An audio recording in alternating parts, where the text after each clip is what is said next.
Shalom, saudara-saudara yang terkasih di dalam Yeshua HaMashiach. Hari ini kita akan membahas sebuah tema yang sangat penting dan sering diabaikan, yaitu tentang nama Yahweh yang akan dipulihkan di akhir zaman. Pertama-tama, kita perlu mengerti bahwa nama bukanlah sekedar sebutan. Di dalam kitab suci, setiap nama mengandung arti, identitas, bahkan kuasa dan kemuliaan. Nama menggambarkan siapa pribadi itu, apa misinya, dan otoritas yang dimilikinya. Itulah sebabnya nama Yahweh berbeda dari sekedar gelar umum seperti Tuhan atau Adonai. Namanya adalah identitas kekal yang tidak bisa diganti. Namun kita tahu dari sejarah bahwa nama Yahweh telah lama diganti atau disamarkan oleh tradisi manusia. Nama itu dihapuskan dari mulut umat, lalu diganti dengan gelar-gelar yang justru mengaburkan identitasnya. Bahkan banyak orang beribadah tanpa benar-benar mengenal siapa nama yang mereka sembah. Tetapi kita bersyukur karena di akhir zaman Yahweh sendiri akan memulihkan namanya. Firman-Nya menegaskan bahwa umat pilihan akan kembali mengenal Dia dengan benar, menyerukan namanya yang sejati, dan dimeteraikan dengan nama itu. Inilah kebenaran yang membedakan umatnya dari dunia, dan inilah rahasia besar keselamatan yang sedang Yahweh singkapkan pada masa kita sekarang. Saudara-saudara yang terkasih, mari kita lihat nubuat dalam Yoel 2 ayat 32. Teks Ibrani aslinya menuliskan dengan jelas, barang siapa berseru kepada nama Yahweh akan terluput. Di sini tertulis nama pribadi, yaitu Yahweh sendiri, bukan sekadar gelar atau sebutan umum. Kata terluput dalam bahasa Ibrani adalah malat, artinya dilepaskan, lolos, atau diselamatkan.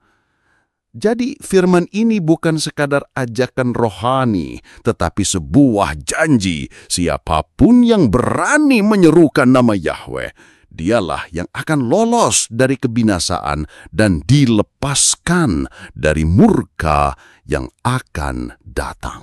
Dengan demikian, tidak ada alasan bagi siapapun untuk berkata bahwa nama Yahweh tidak boleh disebut atau bisa diganti dengan nama ilah-ilah lain. Justru firman ini menegaskan sebaliknya. Keselamatan terletak pada keberanian menyerukan nama Yahweh. Inilah bukti bahwa di akhir zaman, Yahweh memulihkan namanya agar umatnya tidak lagi ragu, tidak lagi salah menyebut, dan tidak lagi tersesat dalam nama palsu. Jadi, saudara-saudara, jika kita ingin terluput, mari kita berseru kepada nama Yahweh yang nyata dalam Yeshua HaMashiach. Sebab janji ini kekal, barang siapa berseru kepada nama Yahweh, dia akan selamat. Yoel 2 ayat 28-29 mengatakan, "Kemudian akan terjadi sesudah itu, aku akan mencurahkan rohku ke atas semua manusia, dan anak-anakmu laki-laki dan perempuan akan bernubuat. Orang-orang tuamu akan bermimpi, orang-orang mudamu akan mendapat penglihatan. Bahkan ke atas hamba-hamba laki-laki dan perempuan akan kucurahkan rohku pada zaman itu." Ini digenapi mulai pada hari Pentakosta. Kisah Para Rasul 2. Tetapi puncaknya adalah masa akhir zaman saat Roh Kudus bekerja penuh mempersiapkan umat bagi kedatangan Yesua. Yoel 2 ayat 30-31 mengatakan, "Aku akan mengadakan keajaiban-keajaiban di langit dan di bumi, darah, api, dan tiang-tiang asap. Matahari akan berubah menjadi kegelapan dan bulan menjadi darah sebelum datang hari Yahwe yang besar dan mengerikan itu. Tanda-tanda kosmik ini jelas menunjuk pada peristiwa akhir zaman. Yoel 2 ayat 32 mengatakan, "Dan akan terjadi, barang siapa yang berseru kepada nama Yahwe akan terluput. Sebab di Gunung Zion dan di Yerusalem akan ada orang-orang yang terluput, seperti yang telah difirmankan Yahwe, dan di antara orang-orang yang tersisa, mereka yang dipanggil Yahwe." Ini menegaskan pemulihan nama Yahwe di akhir zaman. Hanya mereka yang berseru kepada nama Yahwe yang akan diselamatkan dari murka dan kesusahan besar.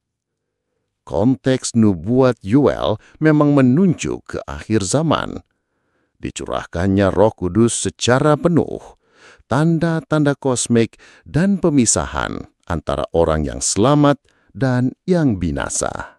Jadi, ketika Yoel berkata, "Barang siapa yang berseru kepada nama Yahwe akan terluput," itu adalah janji pemulihan nama Yahwe di akhir zaman.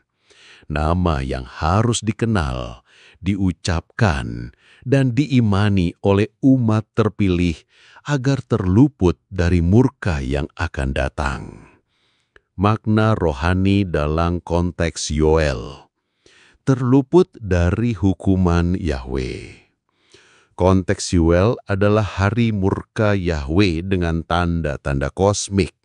Orang yang berseru kepada nama Yahwe tidak kena murka itu. Terluput dari kesusahan besar. Ini selaras dengan nubuat akhir zaman. Matius 24, Wahyu 6-7, di mana ada umat yang dimeteraikan dan dilepaskan dari bencana besar yang menimpa dunia. Terluput artinya selamat masuk dalam perlindungan. Bukan sekadar lolos secara fisik, tapi masuk dalam status orang benar yang menjadi milik Yahwe. Saudara-saudara yang terkasih di dalam Yehoshua HaMasyiah, mari kita lihat dengan lebih dalam satu nubuat besar dari Nabi Yoel yang berhubungan erat dengan akhir zaman, yaitu nubuat tentang pencurahan Roh Kudus dan pemulihan nama Yahwe. Dalam Yoel 2 ayat 28-32 tertulis, "Kemudian akan terjadi bahwa aku akan mencurahkan rohku ke atas semua manusia, dan anak-anakmu laki-laki dan perempuan akan bernubuat. Orang-orangmu yang tua akan bermimpi-mimpi, orang-orangmu yang muda akan melihat penglihatan. Bahkan juga ke atas hamba-hambamu laki-laki dan perempuan. Pada waktu itu aku akan mencurahkan rohku, dan aku akan mengadakan keajaiban-keajaiban di langit dan di bumi, darah dan api dan tiang-tiang asap. Matahari akan berubah menjadi gelap gulita, dan bulan menjadi darah, sebelum datangnya hari Yahwe yang besar dan dahsyat itu.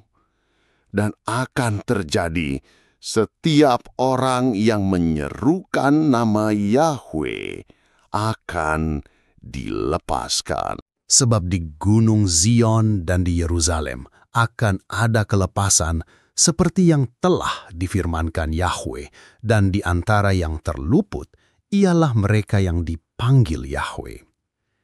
Perhatikan dengan seksama, nubuat ini berbicara tentang 3 hal utama. Pencurahan Roh Kudus secara besar-besaran, Nubuat ini digenapi sebagian pada hari Pentakosta Kisah Para Rasul 2, ketika Roh Kudus dicurahkan dan para murid mulai bernubuat, berbicara dalam berbagai bahasa, serta memberitakan Yeshua. Tetapi penggenapan penuh nubuat ini masih menanti di akhir zaman, ketika Roh Kudus akan bekerja dengan kuasa yang lebih besar di seluruh dunia, bahkan melampaui apa yang terjadi di zaman para rasul. Tanda-tanda kosmik menjelang hari Yahweh. Matahari menjadi gelap, bulan menjadi darah, api, darah, dan tiang asap. Ini adalah tanda-tanda langit dan bumi yang menegaskan kedekatan hari besar Yahweh. Semua ini menunjuk kepada masa kesusahan besar dan kedatangan Yeshua HaMashiach dalam kemuliaannya. Pemulihan nama Yahweh sebagai kunci kelepasan. Yoel menegaskan, setiap orang yang menyerukan nama Yahweh akan dilepaskan. Ini meneguhkan bahwa di akhir zaman, Yahweh sendiri memulihkan namanya yang sudah lama disamarkan oleh tradisi manusia. Nama ini kembali nyata, dan umat pilihan tidak sekedar percaya kepada Elohim yang samar, tetapi mengenal Dia dengan benar melalui namanya.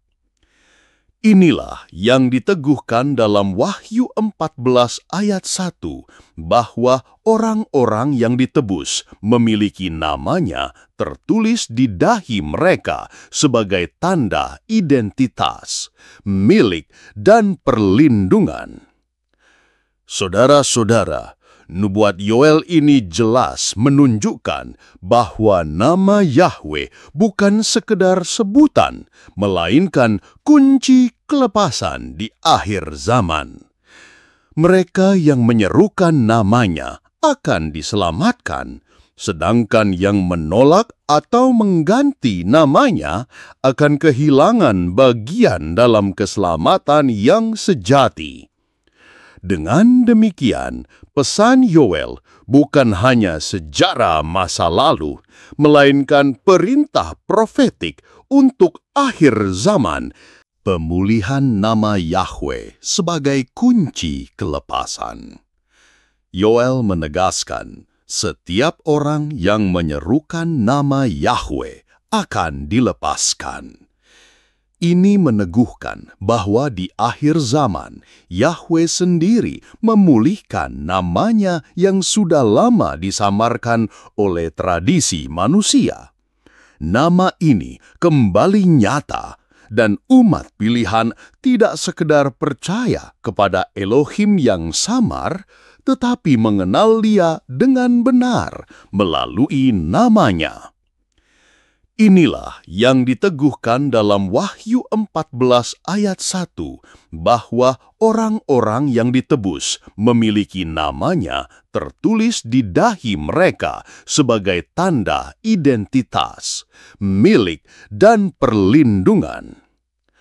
Saudara-saudara, nubuat Yoel ini jelas menunjukkan bahwa nama Yahweh bukan sekedar sebutan, melainkan kunci kelepasan di akhir zaman. Mereka yang menyerukan namanya akan diselamatkan, sedangkan yang menolak atau mengganti namanya akan kehilangan bagian dalam keselamatan yang sejati. Dengan demikian, pesan Yoel bukan hanya sejarah masa lalu, melainkan perintah profetik untuk akhir zaman. Jadi Yesua sama dengan Yehoshua, hanya bentuk singkatan, tetapi maknanya identik. Penyelamatan yang berasal dari Yahweh. Misi penebusan dalam nama itu. Nama bukan kebetulan, tetapi penegasan bahwa dalam nama Yeshua adalah memberikan penjelasan bahwa Yahweh sendirilah yang melakukan penebusan dengan penjelmaan bahwa Yahweh menjadi manusia, Yeshua HaMashiach, membawa kita masuk ke keselamatan kekal. Dengan namanya saja tersimpan misi penebusan Yahweh bagi umat manusia. Filipi 2 ayat 9-11. Nama Yeshua ditinggikan di atas segala nama, supaya setiap lutut bertelut dan setiap lidah mengaku. Kisah Para Rasul 4 ayat 12 mengatakan, tidak ada keselamatan di dalam nama lain, sebab di bawah langit ini tidak ada nama lain yang diberikan kepada manusia yang olehnya kita harus diselamatkan. Ini menegaskan bahwa nama Yeshua adalah penyataan langsung dari nama Yahweh yang dipulihkan dalam misi penebusan. Yehoshua dan Yeshua adalah nama yang sama, hanya berbeda bentuk panjang dan pendek. Arti keduanya, Yahweh menyelamatkan. Nama itu mengandung misi penebusan. Yahweh sendiri hadir dalam Yeshua untuk menyelamatkan manusia dari dosa. Jadi ketika kita menyerukan nama Yeshua, kita sedang menyerukan nama Yahweh yang menyelamatkan. Itulah inti dari pemulihan nama di akhir zaman. Saudara-saudara yang terkasih dalam Yeshua HaMasyiah, kita telah melihat bagaimana nubuat para nabi, khususnya Yoel, menyingkapkan rencana besar Yahweh di akhir zaman. Namanya yang kudus bukan sekadar huruf atau sebutan, tetapi identitas, kuasa, dan kemuliaan yang menghidupkan. Nama itu telah lama disamarkan, diganti oleh tradisi manusia, bahkan dipalsukan oleh kuasa kegelapan. Namun, firman menegaskan bahwa pada waktunya, Yahweh sendiri yang akan memulihkan namanya. Inilah penggenapan dari nubuat ketika Roh Kudus dicurahkan, ketika umat dipanggil untuk berseru kepada nama Yahweh yang benar, dan ketika umat pilihan dimeteraikan dengan namanya di dahi mereka. Maka, marilah kita tidak lagi terikat pada tradisi yang menyamarkan namanya, melainkan hidup dalam kebenaran yang dipulihkan. Kiranya Roh Kudus menuntun kita semua, agar di akhir zaman ini kita ditemukan tetap setia mengenal namanya yang benar dan layak menerima mahkota kehidupan. Shalom, Yahweh memberkati kita semua.